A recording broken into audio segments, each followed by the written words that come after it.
আপনার কাছে আর একটা অনুগ্রহ চাই ভ্রাতা। আমি আপনার চরণ পাদুকা চাই।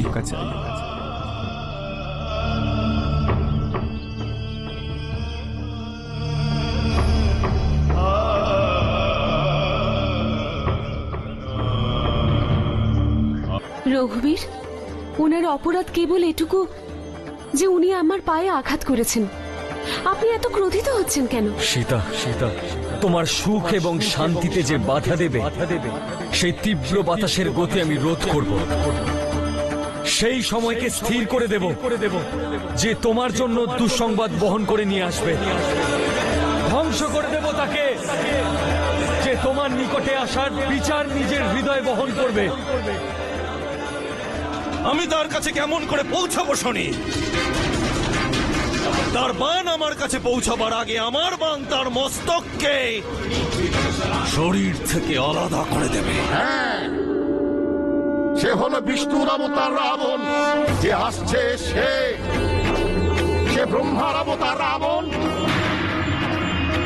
আসছে স্বয়ং মহাপ্রলয়ঙ্কারী মহাদেবের অবতার রাবণ।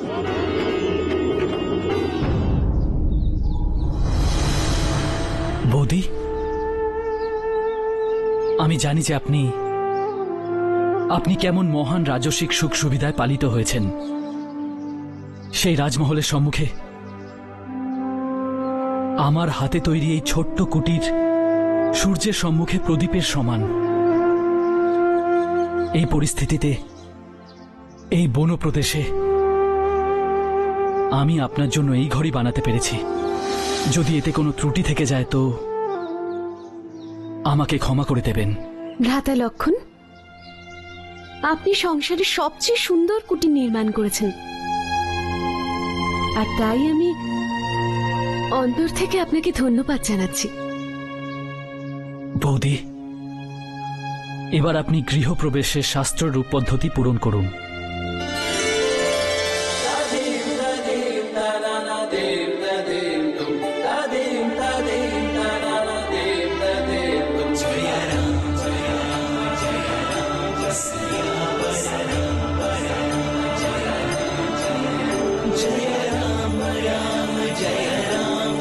ভ্রাতা লক্ষণ, দেখতে এই কুটির অবশ্যই ছোট, কিন্তু এই কুটিরের প্রতিটি কোণায় শ্রদ্ধা, সত্যতা আর জ্যেষ্ঠ ভ্রাতা আর বৌদির প্রতি প্রেম আর নিষ্ঠা প্রকাশ পাচ্ছে।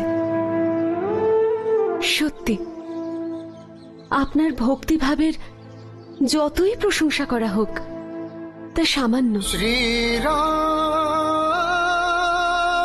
শ্রীরাম আসুন। শ্রীরাম শ্রীরাম।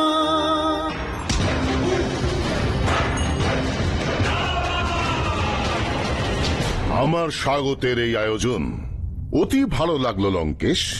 প্রণাম আচার্য। আপনার চিন্তার কারণ বলুন। বিষ্ণু,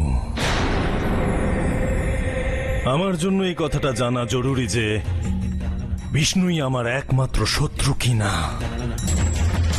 আমি এই বিষয়ে অন্ধকারে আছি, আর যদি এই সেই হয় যে যার বিষয়ে শনি বারবার বলছে, তাহলে লঙ্কেশ তার শত্রুকে বিনাশ করেই তবে সুখের শ্বাস নেবে। সর্বপ্রথম নিজের বিবেকের শত্রু নিজের ক্রোধকে নিয়ন্ত্রণে রাখো। এ তোমার বিনাশকে আমন্ত্রণ দিতে পারে। আমার বিনাশ অসম্ভব এক কাজ গুরুদেব। আমি তো অমর।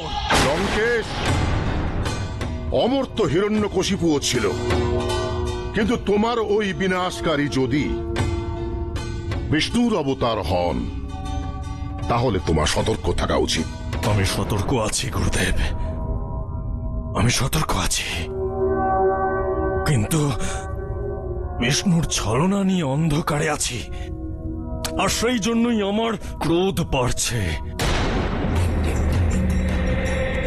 যদি এই বিষ্ণু লঙ্কেশকে বিনাশ করার জন্য অবতার রূপ নিয়ে থাকে, তাহলে কোথায় অবতীর্ণ হয়েছে ও? এই সব প্রশ্নের উত্তর না পাওয়ার কারণে আমি বিচলিত। শান্ত হয়ে যান লঙ্কেশ, শান্ত হয়ে যান।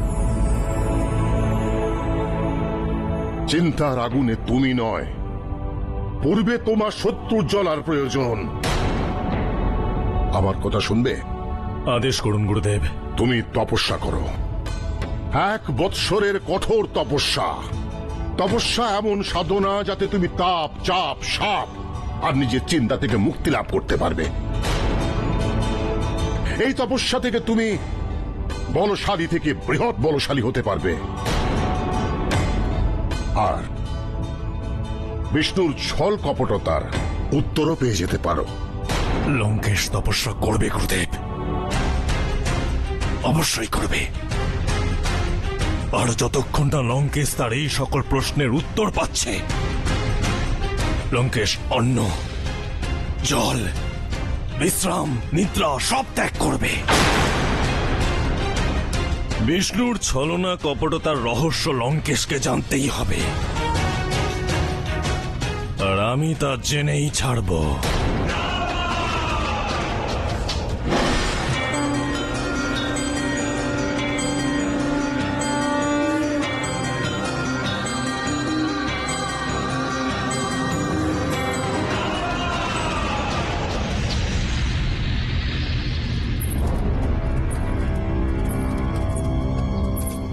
অপেক্ষা করুন মহারানী মন্দোদরী।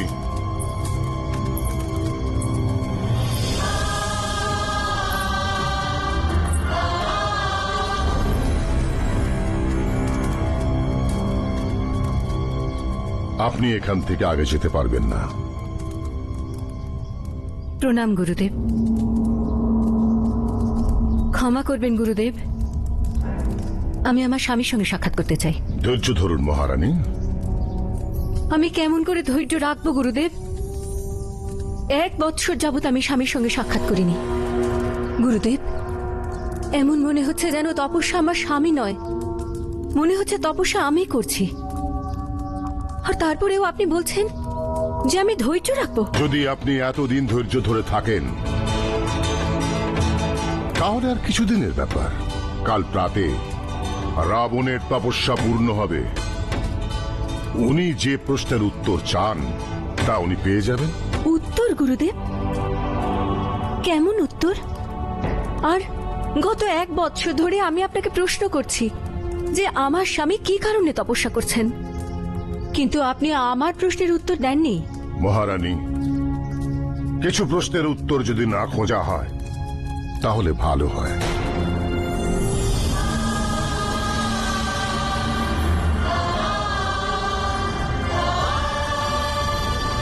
কাল প্রাতে বিষ্ণুর অবতার সম্পর্কে রাবণের হৃদয়ে যে প্রশ্ন আছে তার উত্তর সে পেয়ে যাবে।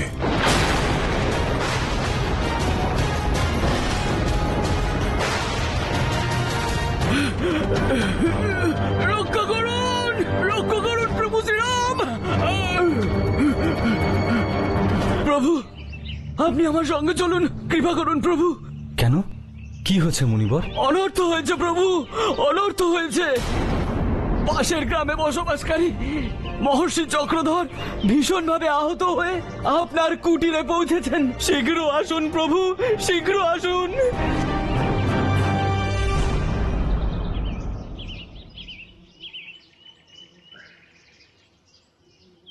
মাতা, দয়া করে আপনিও জল গ্রহণ করুন। ইনি কিছু বলছেন না কেন? যে মাতার 15 বৎসর বয়সী পুত্রকে হত্যা করা হয়েছে, সে মাতার কি বলবে? কে হত্যা করেছে?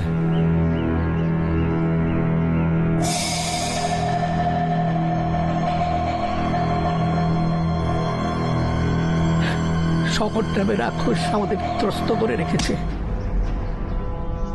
সে চায় না আমরা যজ্ঞ করি, ঈশ্বরের পূজা অর্চনা করি। আমার 15 বছরের পুত্র যখন তার অত্যাচারের বিরুদ্ধে প্রতিবাদ করে, তখন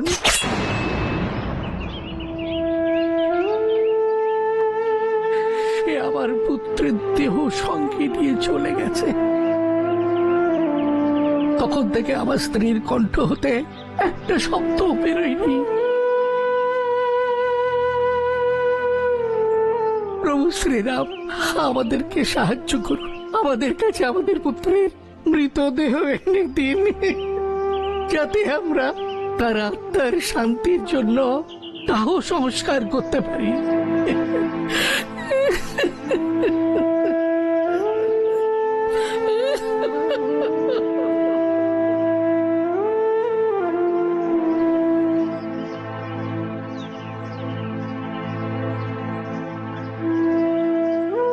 অবশ্যই মহর্ষি, অবশ্যই আপনার পুত্রের আত্মা শান্তি পাবে। আর যে দুষ্ট তাকে নিয়ে গেছে সেই রাক্ষস শকটকে তার দুষ্কর্মের শাস্তি অবশ্যই দেব। মহর্ষি, আপনি চিন্তা করবেন না। পাপ যত শক্তিশালী হোক না কেন তার বিনাশ নিশ্চিত। আমি আপনার পুত্রের মৃতদেহ আনতে অবশ্যই যাব। ওই শকটকে আমন্ত্রণ জানানোর মানে কেউ বাঁচবে না এখানে, সকলেই মারা পড়বে যদি আমরা কেউ ওই শকটকে যুদ্ধ আহ্বান করি। কেউ বাঁচবে না এখানে।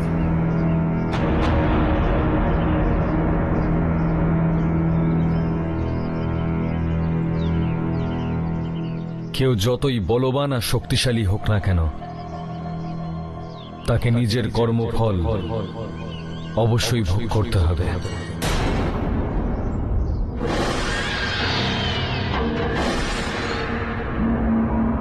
শাস্তি তাও শকটকে। মহর্ষি চক্রধর আরো দুজন যুবক ঋষিদের লোভ দেখিয়ে চক্রান্ত করে খুব ভালো করেছে। এবার ওই দুজন যুবক ঋষি ইহলোক থেকে মৃত্যু লোকে যাবে। মৃত্যুলোক।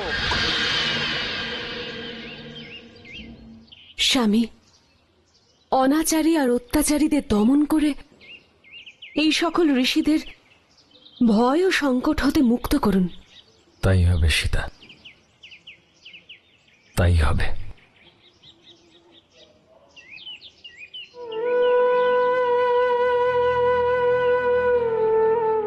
যশস্বী ভব।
শকট যখন সামনে আসে তখন সকলের মস্তক নত হয়।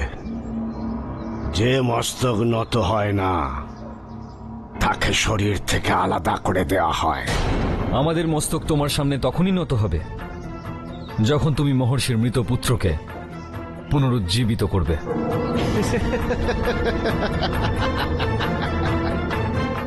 বালক তো মৃত্যুর অধীনে চলে গেছে। যদি তাই হয় তাহলে তুমি তাকে হত্যা কেন করলে? জীবন আর মৃত্যু দেওয়া পরমেশ্বরের অধিকার। আর এই প্রদেশের পরমেশ্বর আমি। আমার আদেশ ছাড়া যে এই প্রদেশে আসে তাকে মৃত্যু দেওয়া আমার অধিকার। যদি তুমি আমাদের মহর্ষির মৃত পুত্রের শরীর দিয়ে দাও তাহলে আমরা এখান থেকে চলে যাব। মহারিষির মুক্তিদাতা হয়ে এসেছো না তোমরা?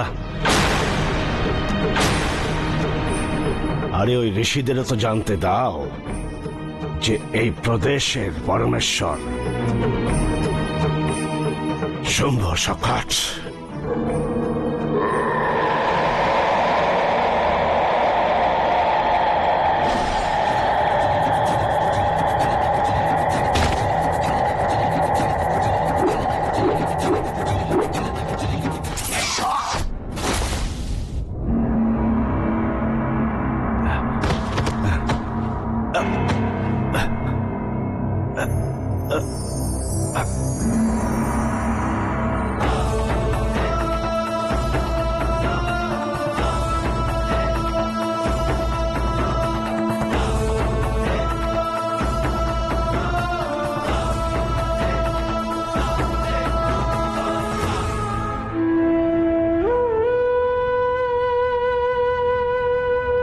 আমার পুত্র, আমার পুত্র।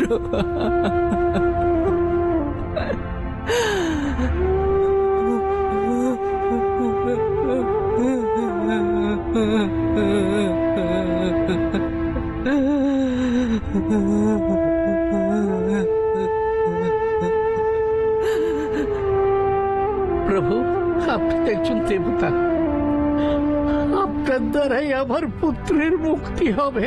মহর্ষি, আমায় লজ্জিত করবেন না। সময় নষ্ট না করে আপনার পুত্রের শেষকৃত্য করুন। কিন্তু কিন্তু কি? শিবানন্দ মহারাজ বলছিলেন যে শকটের অপর একজন ভ্রাতা আছেন যিনি অত্যন্ত ভয়ঙ্কর এবং শক্তিশালী। যখন তিনি তার ভ্রাতার মৃত্যু সংবাদ পাবেন তখন তিনি অশান্ত হয়ে উঠবেন। তাহলে আসতে দাও তাকে। শকটকে বধ করে আমরা একটি পাপের অন্ত করেছি। আমার রাম ভ্রাতা তার ভ্রাতাকেও বধ করে সমস্ত চিত্রকূটকে দুষ্কর্ম আর অত্যাচার থেকে চিরমুক্ত করে দেবেন। তাহলে বলো, কোথায় সেই ভয়ঙ্কর বিকট? আর যদি সে থাকে তাহলে এই মুহূর্তে আমার সম্মুখে আসুক। কে মেরেছে আমার ভাইকে? কষ্ট হচ্ছে? আমারও হচ্ছে। বলো। চিত্রকূট থেকে আগত দুজন ঋষি।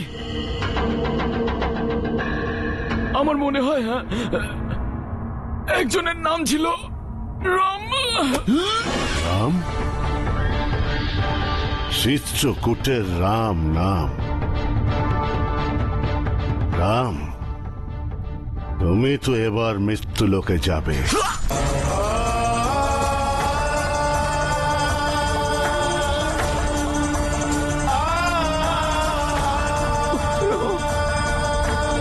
এ কাজ আমার দ্বারা হবে না, আমার দ্বারা হবে না।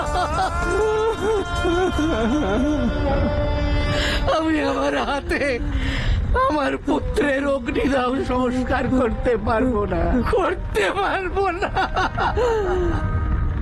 এক পুত্রের কর্তব্য হলো সে তার পিতার অগ্নিদাহ সংস্কার করবে, পিতা নয়। এ আমি করতে পারবো না, এ আমি করতে পারবো না।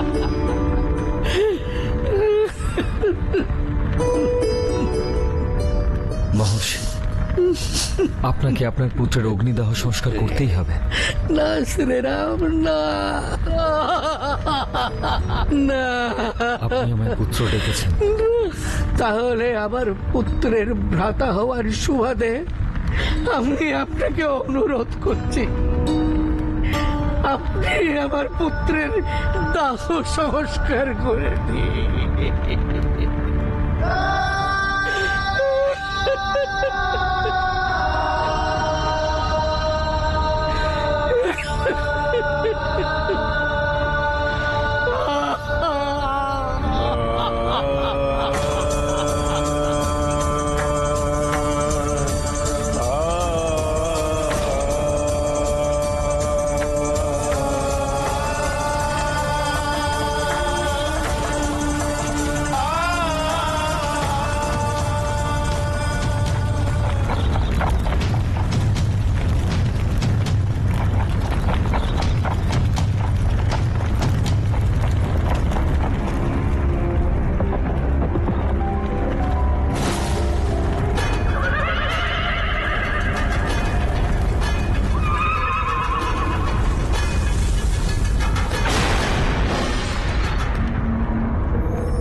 আমি শুনেছি যে চিত্রকূট থেকে 2 ঋষি আমার ভাই শকটকে হত্যা করেছে।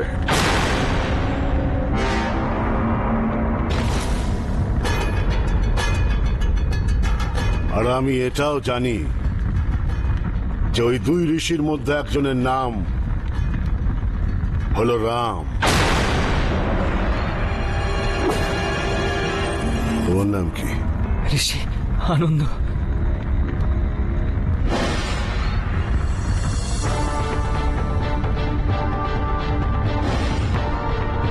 তোমার কি মনে হয়েছিল মহারিষি যে আমি রামকে দণ্ড না দিয়ে এখান থেকে চলে যাব?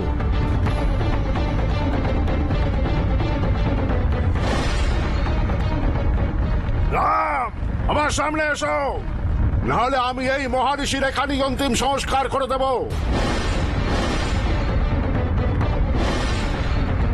আমার সামনে এসো। দাঁড়াও। ও, তুমি তাহলে রাম? আমি সে অযোধ্যা নরেশ, স্বর্গীয় মহারাজ দশরথের পুত্র রাম।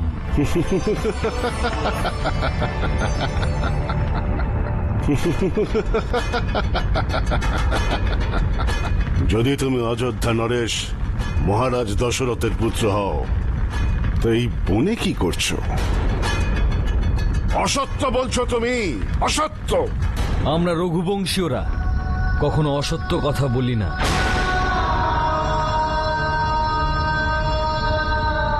কখনো অধর্ম বা অন্যায় করি না, কখনো অনাচার বা অত্যাচার করি না।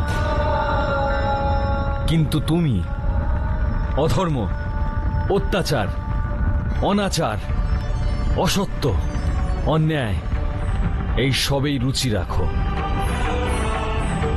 সেই জন্য আমি সত্যি কথা বলা সত্ত্বেও তুমি আমাকে বিশ্বাস করনি। কিন্তু এইবার আমি তোমায় আরেকটি সত্য জানাচ্ছি। তোমার অধর্মী ভ্রাতা শকটকে বধ আমি করেছি। সমাজদ্রোহী, অধর্মী, অত্যাচারীদের বিনাশ করতে এই রঘুবংশীয় রাম প্রতিশ্রুতিবদ্ধ। আর আজ সকলের সম্মুখে আমি তোমায় বিনাশ করে এই প্রদেশকে তোমার আতঙ্ক থেকে মুক্ত করব।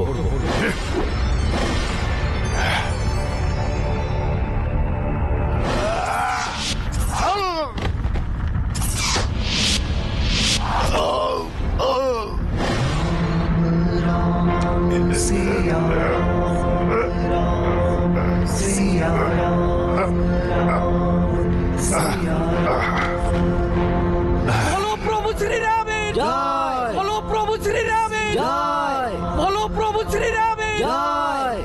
রাম লক্ষণ তোমাদের দুজনকেই এই মুহূর্তে চিত্রকূট ছেড়ে যেতে হবে।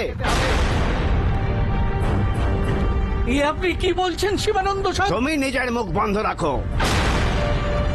তোমার জন্যই আজ এসব হয়েছে। তোমার এই রামের জন্যই আজ সম্পূর্ণ রাক্ষস জাতি আমাদের শত্রু হয়ে গেছে। আজ শকট আর বিকট ছিল, কাল ওদের পরম বন্ধু মহাশক্তিশালী রাক্ষস খর ওদের প্রতিশোধ নিয়েই এখানে আসবে। এই খর কে শিবানন্দ সাধু? তুমি কি জানো এই খর কে?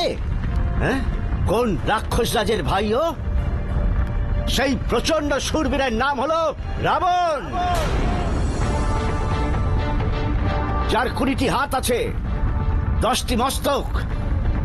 কোথায় থাকে তা কেউ জানে না, কিন্তু দৈব শক্তি দিয়ে সে ভগবান ব্রহ্মার কাছ থেকে আশীর্বাদ পেয়েছে যে সে বানর আর মনুষ্য এই 2টি জাতি ছাড়া আর কারো হাতে মরবে না। সে অমর, অজর। সে শুনেছি খেলার ছলে সে কৈলাস পর্বত উঠিয়ে নিয়েছিল। আমরা কি এমন শক্তিশালী যোদ্ধার সম্মুখীন হতে পারবো?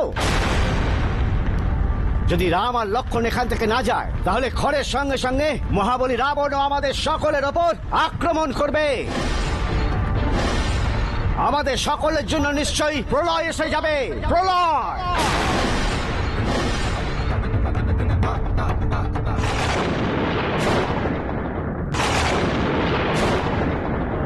আপনাকে প্রসন্ন করার জন্য আমার তপস্যা পূর্ণ হলো মহাদেব।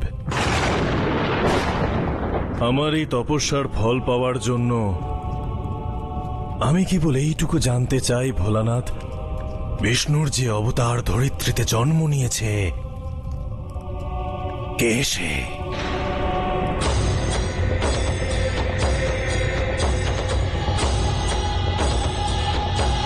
ভ্রাতা কোথায়?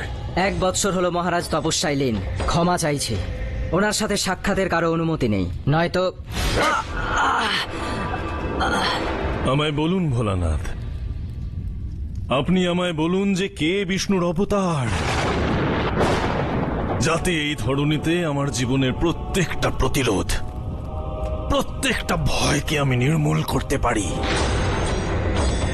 আমার বিশ্বাস আমার তপস্যার ফল আমি অবশ্যই লাভ করব। ভ্রাতা,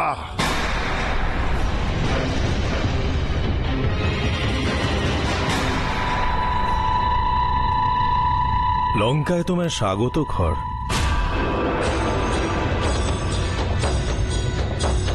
কি কারণে এসেছ? সকলে কুশলে আছে তো? আমার অভিন্ন হৃদয় মিত্র শকুটার বেকটার জীবিত নেই ভ্রাতা। কি হয়েছে ওদের? চিত্রকূটের কিছু ঋষি মিলে ওই দুজনকে বধ করে দিয়েছে ভ্রাতা। চিত্রকূটের ঋষিরা ওদের বধ করে দিয়েছে? খুব অদ্ভুত কথা। ঋষিরা তো সর্বদা সত্য, ধর্ম আর অহিংসার উপাসনা করেন। এমন কি হলো যে তারা এমন ক্রোধিত হয়ে গিয়ে হিংসার পথ বেছে নিলেন? আমার মনে হয় ভ্রাতা, ওরা কেউই সাধারণ ঋষি নন। ওই 2 ঋষি অন্যদের থেকে ভিন্ন। ঋষিদের কাছে শস্ত্র থাকে না ভ্রাতা। শুনেছি ওই দুজনের কাছে ধনুর্বাণ আছে। আমি ওই দুজনকে জীবিত চাই। যেমন আপনার আদেশ ভ্রাতা।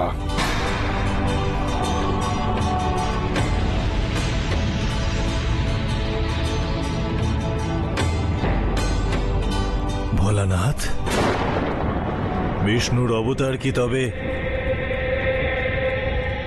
এই দুজনের মধ্যে কেউ?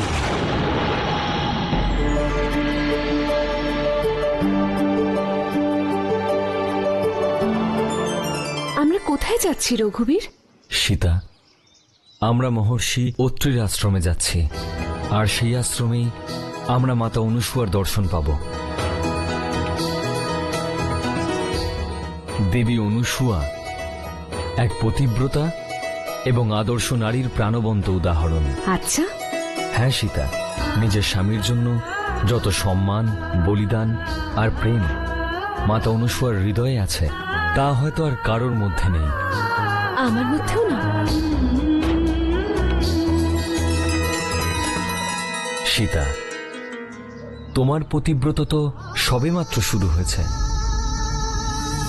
তোমার সম্মুখে তো এখনো সম্পূর্ণ জীবন রয়েছে।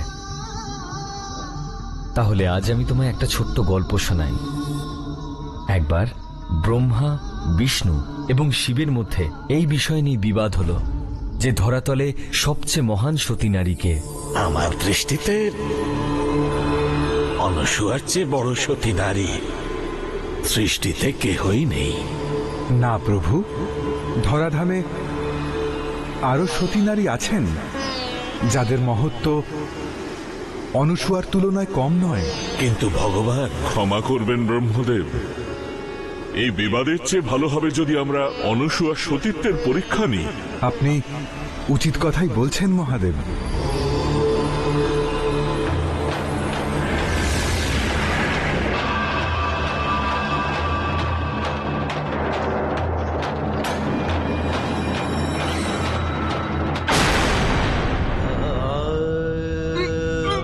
জল, জল।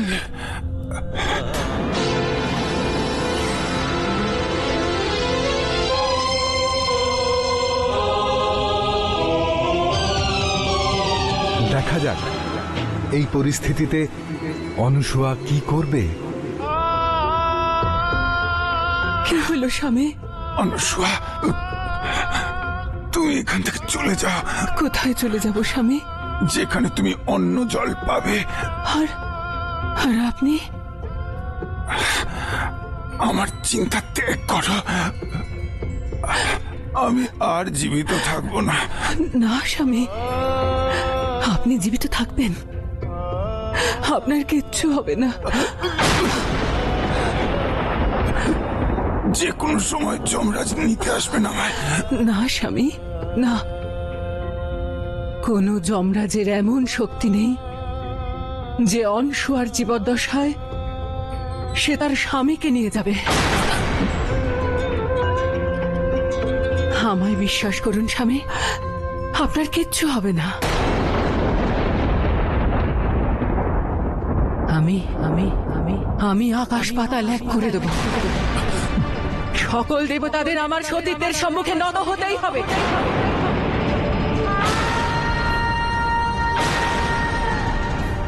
আর এই চিত্রকূটকে পুনরায় শস্য শ্যামলা করে পুনরায় সুখ আর শান্তি ফিরিয়ে দিতে হবে।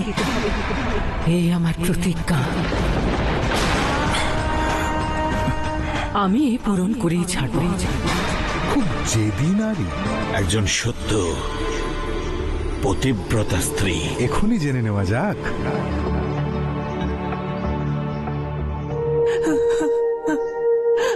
বাবা, কৃপা করে আমায় মার্গদর্শন করেন বাবা। মাগো, তোমায় কঠিন তপস্যা করতে হবে। আমি যে কোনো প্রকার তপস্যার জন্য প্রস্তুত বাবা। এই কঠিন তপস্যায় কিন্তু তুমি নিজের প্রাণও হারাতে পারো মাগো। আমি নিজের প্রাণের চিন্তা করি না বাবা,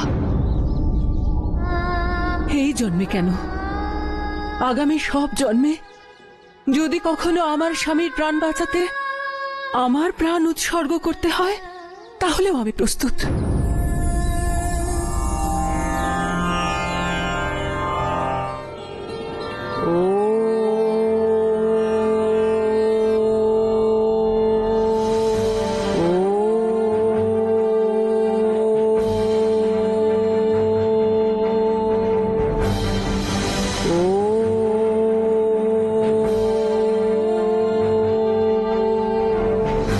আশ্চর্য, সত্যি আশ্চর্যের। উনি দেবী মন্দাকিনীকে প্রসন্ন করেছেন। এর চেয়ে মহান সতী নারী আর কে হতে পারে ভগবান,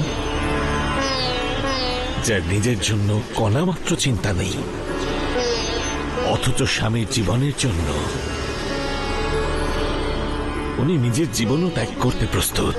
এখনো সময় আছে প্রভু, হয়তো উনি পরাজয় স্বীকার করে নেবেন।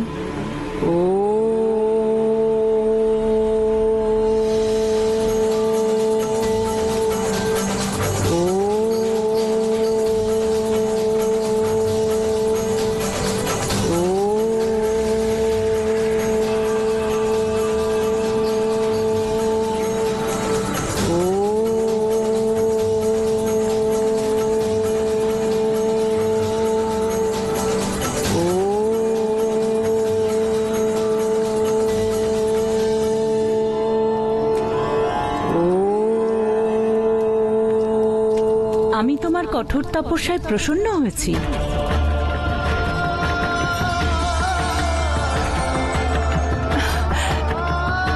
দেবী, বর চাও কন্যা, বলো তুমি কি বর চাও? দেবী, আমি চাই যে আপনি চিত্রকূটে এসে তাকে পুনরায় শস্য শ্যামলা আর ধনধান্যে পূর্ণ করে দিন। তথাস্তু।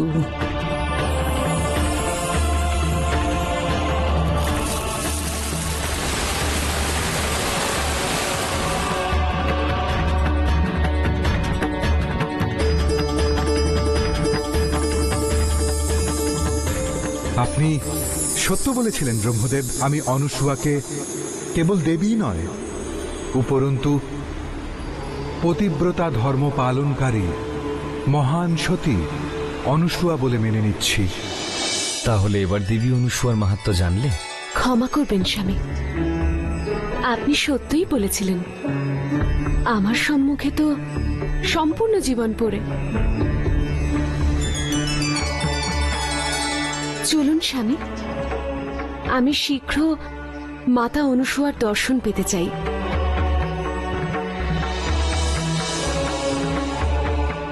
শ্রীরাম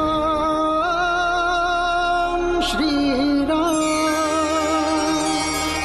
শ্রীরাম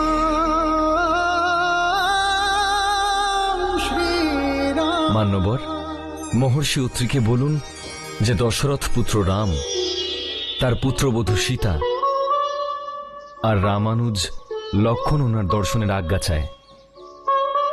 অবশ্যই অবশ্যই। হরি ওম তৎসৎ। কেবল এই হলো সত্য, আর এই সত্যরূপ পরমাত্মা যে কোনো রূপে আমাদের সম্মুখে আসেন, আমাদের ওনাকে চিনতে। প্রণাম মহর্ষি। দশরথ নন্দন রাম আপনার। কি, প্রভু শ্রী রাম এসেছেন? হ্যাঁ, আজ বড় শুভ দিন, আমি স্বাগত জানাতে যাব। চলুন।